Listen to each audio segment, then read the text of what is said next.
Monsoon के आने से पहले ही जम्मू कश्मीर में लगातार बारिश से बड़ी मुश्किलों जैसे हालात बनने लगे थे। अब रोज किसी न किसी जिले में बादल फटने के साथ लगातार बारिश होने की वजह से जगह जगह जीवन को बचाने की जद्दोजहद जारी है। यही हाल हिमाचल प्रदेश से लेकर उत्तराखंड तक है। कहीं जमीन फटने से रास्ते गायब हो रहे हैं, कहीं कहीं लैंडस्लाइड की वजह से पूरे शहर के ही अस्तित्व पर खतरा मंडराने लगा है।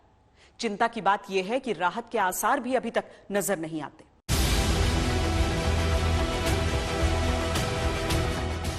लगातार बादल फटने की घटनाओं के बाद से कुल्लू के लोग पहले से दहशत में हैं। ये तस्वीरें कुल्लू के ही चनाई गार्ड गांव की हैं। अचानक ऊंची चट्टान से पत्थर गिरने लगे और फिर पानी का सैलाब गांव की ओर बह निकला।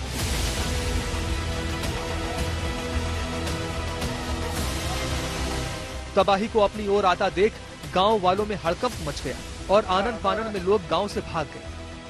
पानी और बहता मलबा जब रुका तो गांव की ये तस्वीर सामने आई। ये तस्वीरें मनाली के सेरी नाला की हैं। बादल फटने से यहाँ ऐसी तबाही आई कि आसपास के गांवों में बाढ़ आ गई। छोटी दुकानें, चाय की टपरियां सब डूब गई। मंदिर, मकान, घर, गांव सब पानी के नीचे डूब गए। सुबह 4 बजे मुझे जो है एक्स प्रधान जो है पहचान के उनका मुझे फ़ोन आया था कि ऐसे ऐसे कुछ पानी का लेवल जो है बहुत हाई आ रहा है और उन्हें लगा कि शायद बादल फटने जैसी कोई चीज़ है। तो मैंने तुरंत जो है फायर ब्रिगेड की गाड़ी को फ़ोन किया। फायर ब्रिगेड की गाड़ी जो है अपना अलार्म बजाती हुई, सायरन बजाती हुई पूरे एरिया में गई। पुलिस की गाड़ी भी जो है विद हूटर जो है गई और लोग जो है उसमें तब तक जाग गए थे। सुबह जब जैसे ही सुबह हुई तो हमने जैसे अपना सर्च ऑपरेशन हमने स्टार्ट किया, रेस्क्यू हमने स्टार्ट किया, तो पता चला कि फिशना पॉट से गुशाल गांव तक की जो लगभग 100 मीटर के आसपास पक्की सड़क थी वो पानी में बह गई है। गांव के लोग बताते हैं कि इससे पहले भी बादल फटने की घटनाएं हुई, लेकिन इस तरह का मंजर नहीं देखा पहले। तड़के सुबह जब पूरा गांव सो रहा था तब तेज आवाज के साथ पानी का ये रेला गांव में घुस आया। बड़ी मुश्किल से जान बचाई जा सकी। ये 2:30-3 बजे रात को हमने आवाज सुनी फ्लड की, तो मैं और मेरे मिसिज हम बाहर उठे तो काफ़ी ज़ोर से आवाज़ें आ रही थी। तो हमने से देखा कि बड़ी वाली नदी आई है, ब्यास नदी है। तो उस टाइम असेस नहीं हो पा रहा था कि सिचुएशन में कि कितना नुकसान क्या हो रहा है, लेकिन ये पता था ज़रूर कि नुकसान काफ़ी हो गया है। तो काफ़ी सालों से इतनी जो बहाव इतना नहीं आया था। तो इससे जो नुकसान हुआ, हमारा जो मेन जो लाइफ लाइन ब्रिज हमारा सड़क थी जो बीच गाँव में आती थी वो बह गई है। आइए आपको और दूसरे पहाड़ी इलाकों का हाल भी दिखा देते हैं। हिमाचल के धर्मशाला और कांगड़ा में भी बाढ़ की मार से जनजीवन बेहाल है।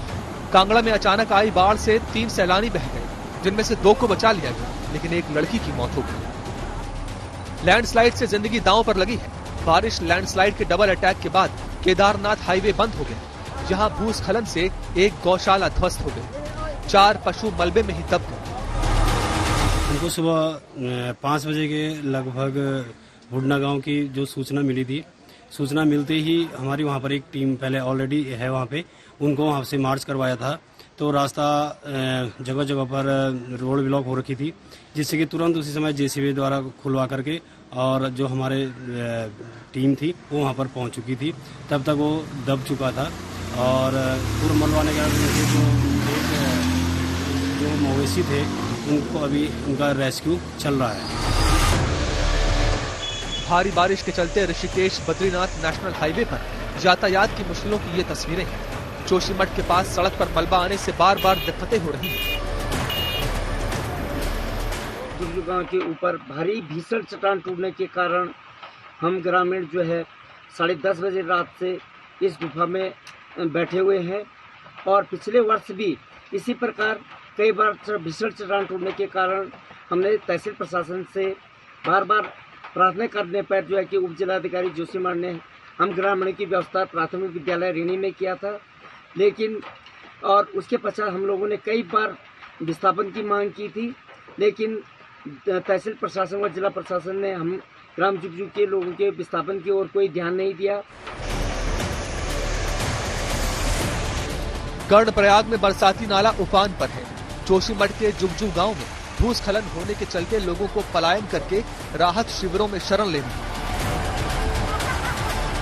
भारी बारिश के कारण जो है कि बहुत जबरदस्त ढंग से 10:30 बजे रात से जो है कि चट्टान टूट रहा है और हम लोग जो है कि इस प्रकार बारिश में रात गुजारने के लिए इस गुफा में मजबूर हुए हैं।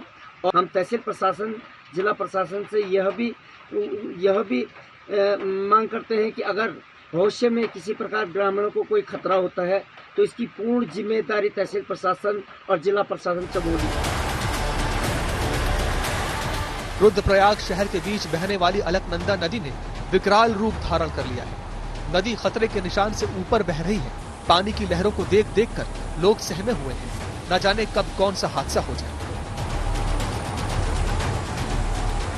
ये तस्वीरें जम्मू के पुंछ सेक्टर की हैं। नदी में अचानक बाढ़ आने से 14 लोग फंस गए। लोग जो ये प्लस नदी है जो कि अपना ये दरिया के बीचों बीच फंस गए थे और दोनों तरफ से पानी इतना आ गया था कि इनको रेस्क्यू जल्दी से जल्दी करना ही जरूरी था और इन लोगों को रेस्क्यू कर दिया गया। और पुंछ में ये 2014 की तरह के हालात बनते हुए दिख रहे हैं कि अगर ये बारिश जो चल रही है लगातार, अगर ये नहीं रुकी तो शायद फिर हमें वो 2014 वाला जो मंजर है वो देखने को ना मिले। पानी का बहाव तेज था और पानी का स्तर भी बढ़ता जा रहा था। ऐसे में सेना और एसडीआरएफ के जवान देवदूत बनकर आए और सभी को बचाया। एक हमारा जॉइंट ऑपरेशन है, हमारे डी साहब के डायरेक्शन से, सीधे साहब की गाइडेंस है। इसके अलावा हमारे एसएचओ साहब हैं, कंसर्न एसएसपी हैं, डीएसपी हैं, जो यहाँ पे डिप्लॉयड यूनिट्स हैं, आर्मी यूनिट्स, उनके घातक कमांडोज हैं। इन्होंने बहुत हेल्प की है हमारे यहाँ पे लोगों को रेस्क्यू करने में। जम्मू कश्मीर बादल फटने और नदियों के उफरने की वजह से लगातार बाढ़ की चपेट में है। बादल रह रहकर बरस रहे हैं और लोगों की मुश्किलें भी बढ़ती जा रही हैं। करीब आने वाले 24 घंटे के दौरान पूरे जम्मू कश्मीर में तेज बारिशें होंगी और खास तौर से पहाड़ी इलाकों में कई जगहों पर जो है इस बारिश के कारण फ्लैश फ्लड्स भी आए हैं और कई जगहों पर मड स्लाइड्स। यही कारण है कि जम्मू श्रीनगर राष्ट्रीय राजमार्ग के साथ साथ श्रीनगर कारगिल हाईवे भी यातायात के लिए बंद कर दी गई है। एहतियातन सुरक्षा के इंतजाम कड़े हैं, लेकिन लगातार जिस तरह जम्मू कश्मीर में पानी विकराल रूप लेता जा रहा है वो चिंताजनक है। जम्मू कश्मीर की नदियों का जल स्तर जो है वो काफी बढ़ चुका है। इस समय हम मौजूद हैं सीमावर्ती शहर अखनूर में और मेरे पीछे आप ये जो नदी देख रहे हैं ये चिनाब नदी है जो कि यहाँ से गुजरती है और इस समय चिनाब नदी उफान पर है।